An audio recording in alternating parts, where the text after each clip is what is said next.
Alright, it's me, John Robert again. I thought, well, I'd pop up another video.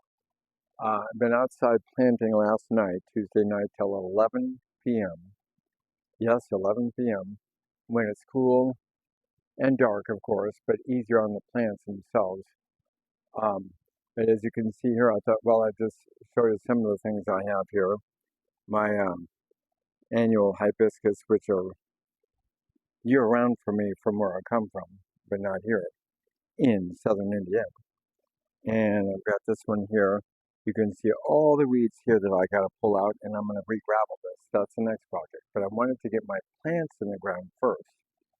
And then I've got these that I got on sale, the hydrangeas, summer crush hydrangeas. And then these were $1 each. Let's see here. Is it $1? Yeah. No, three. No, she charged me $1 though, because this one that says 3. Yeah, see, $1. And so she let me have them both for $1 each. Phlox, which are really hardy, but they were all browned up, no blooms or anything. So just keep on watering, add a little bit of slow release fertilizer, and that's it. See how dry it is around my tree there?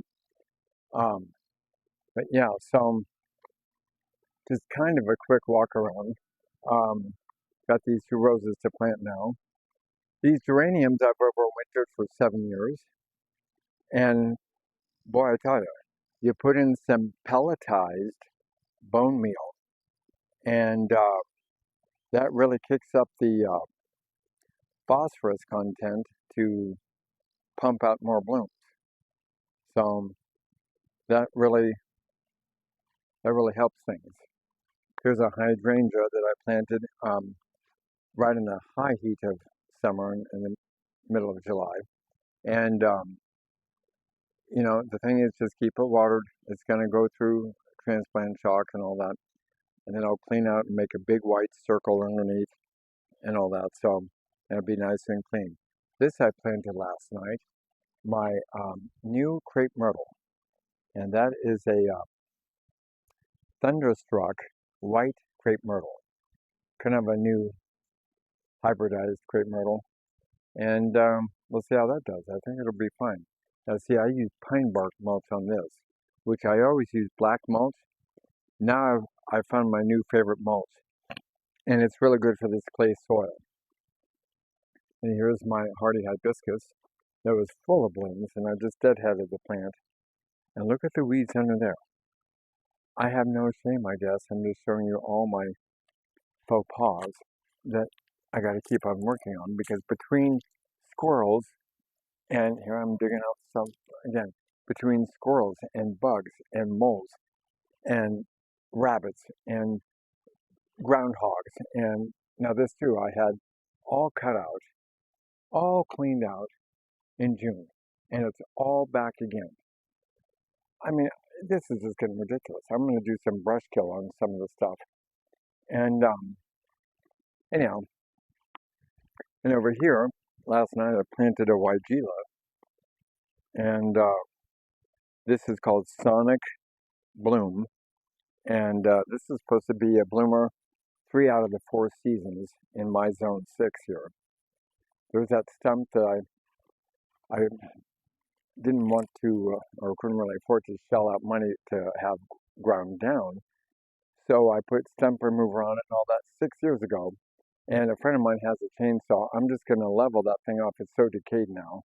And then if I can get that fairly smoothed out, I'll just ride the riding lawnmower over that. And a new hibiscus that was all full in bloom, but I had to deadhead it, called Evening Rose. Gorgeous. It's more of a hot pink, a deep, rich pink color. Pinkish red, but more pink. Then my butterfly bush. Never grew a butterfly bush either until now. This one's called Funky Fuchsia, and that's doing well.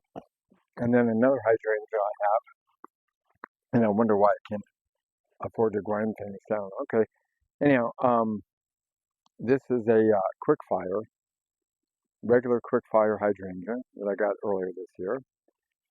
It's more of a lace cap. And then I got this hibiscus, hardy hibiscus, and I didn't realize there were two plants from a friend's neighbor, and he had me rooting and digging around in his yard. I said, "Yeah, go ahead, dig out whatever you see." And this was at a time when I was assuming it was a hibiscus, but look at that, how pretty that is. I mean, that's nice. And then along came a red one with it too, which is really nice. So then, last night, I planted this. Now, this is a Quickfire, and I got this at Tractor Supply. I'm getting to know quite a few people around town, and they're knowing me. They're like, "Oh, here's that crazy nut again." Just give it to them for a good price, get them out of here. Anyhow, I ended up getting this for $10 instead of the customary $36 or $37. Um, and then, now that's Quickfire Fab. That's different than the original Quickfire. That one is the original one, which is a lace cap and a lace cap panicle. And then this is the plain panicle, a fuller one, which is supposed to be stronger stemmed and more upright.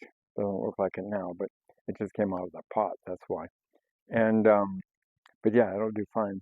Then this is a bloomerang. Uh, I bought two of them. Got one for $10 and one for $3. They're $45 each by Proven Winners, which most of these plants are Proven Winners, by the way. Um, Gotta say, I'm not especially impressed with Proven Winners. It's like, okay, that's a brand name. And then this is a dogwood I got for 19 bucks. Um, White Kusa dogwood, which is supposed to be good for my area. And then, well, from that same neighbor that gave me the hibiscus over there, which I'm really liking.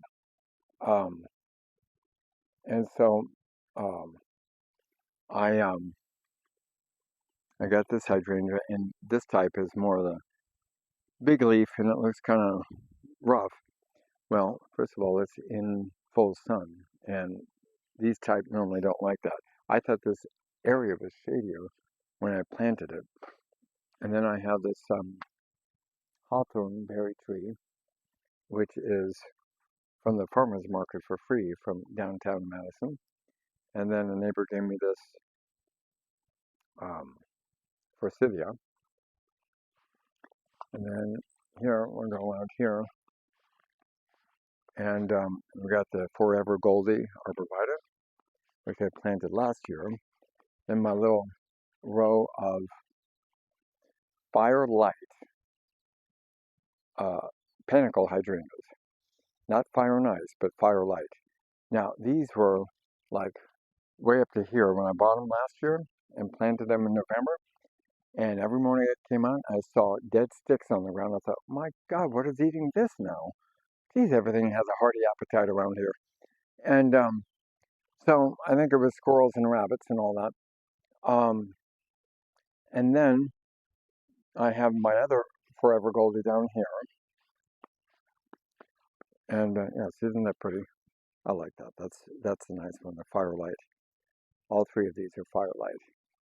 And they were $10 each in November last year. And then my other Forever Goldie arborvitae. This sucker, see, I'm showing you what can happen too. I don't know. This was a pinky winky panicle hydrangea. Now I only was charged $5 for it, but I don't know. You know, it wasn't too healthy looking when I bought it, but I'm trying to see if I can get it to come back. And something is telling me, believe it or not, that I might be able to do that because I dug it up last night, repositioned it higher, being that it's heavy clay soil, and then later tonight I might put on that solution called Super Thrive, which I haven't used in a long time, and I think that might help. I've had plants come back that looked like they were not ever going to make it, and they did. And then this is another hardy hibiscus I just planted last night called Airbrush Effect, and we'll see how that one does. And then there's where a chunk of cement was. I just pulled that out and would always clip my lawnmower blades. So now I got to saw that pole down. And then Here's the other Quickfire that I got for, I think it was $10, less than $10. And I planted that about 2 weeks ago, 3 weeks ago.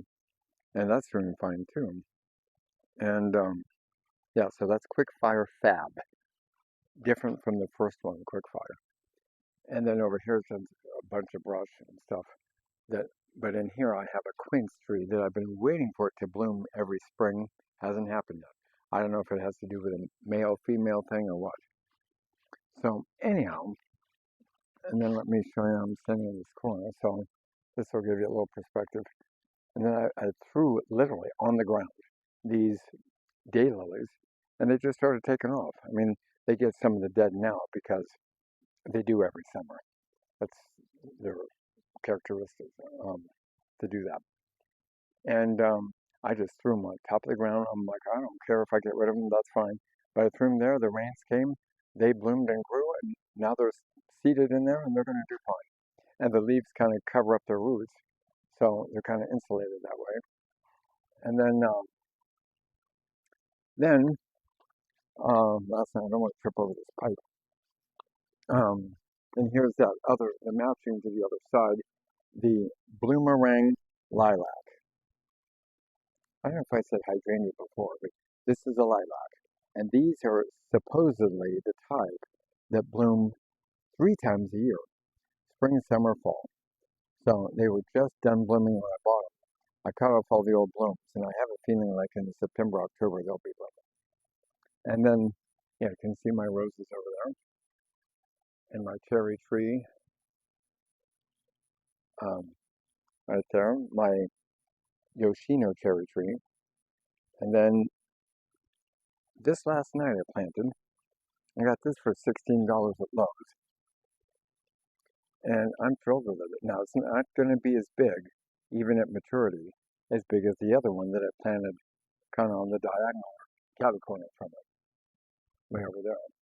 But it has a beautiful lavender flower bloom. It's really nice. And then I've got my black-eyed Susans that just come up like weeds, and I've got iris in there that I've got to take out because I'm done with the iris for there. Maybe I'll do a little iris island. I might do that for myself. That'd be kind of fun, but I don't like having them up against the building anymore. The iris, the black-eyed Susans, yes. And then what I would do is mix in echinacea, coneflowers, or whatever with that. And so that's it with that one. Yeah, this is just so pretty. I love this. Little berries on there, the flowers up close. That's gorgeous. Oh, it makes me happy. Then here, too bad I'm missing the blooms. This one's another hardy hibiscus that I think I got for $5. And I don't know how maybe they made a mistake or something. I just stayed quiet at Tractor Supply here in town. And it's called Valentine's Crush. This is a very red one. And it's a nice one. And this one, as opposed to my Mars Madness, my first one, way across the yard, which I can't see the screen now because I'm in the daylight. And but that one is one of the bigger ones. This one will grow not so wide, but more upright, base-shaped is what the plant is. And here is just like the one across the way, which is, again, the Panicle Hydrangea Quickfire.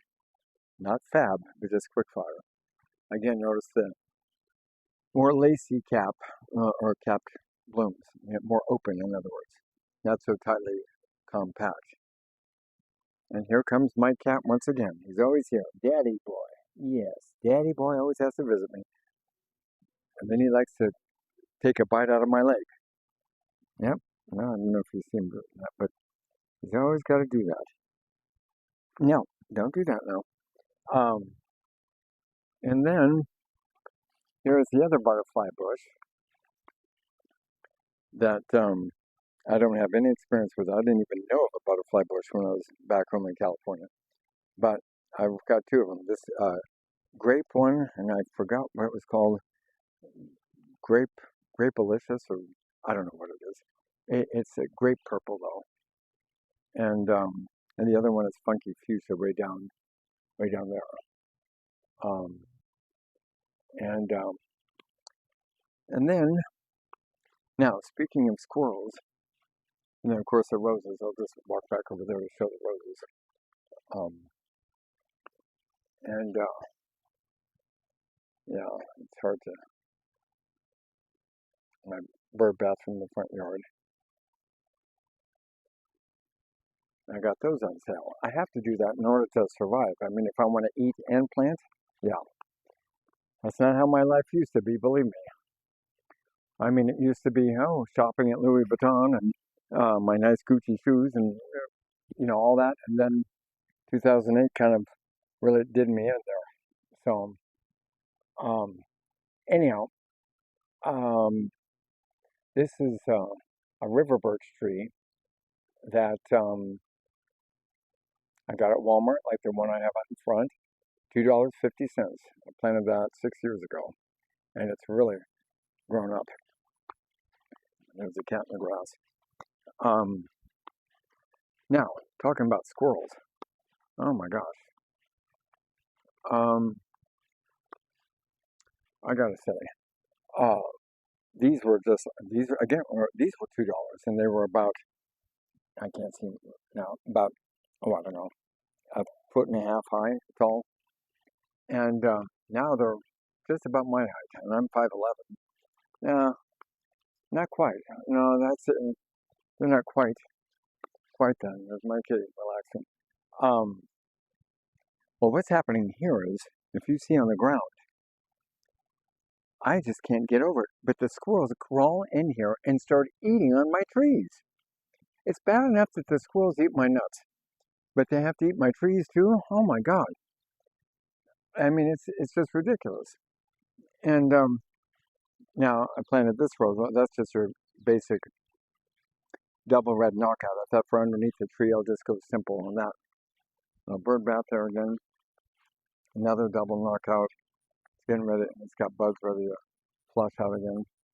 And then the other tree. And you can see in here where it just looks all chewed out. I mean, well, yeah. And here's all the bits and pieces on the ground that I've already cleaned up and mowed over. And they're back again. I mean, it's like, what is it, a squirrel that turns to a woodchuck or something? I mean, what is that? Somebody let me know. I've never experienced all this stuff going on.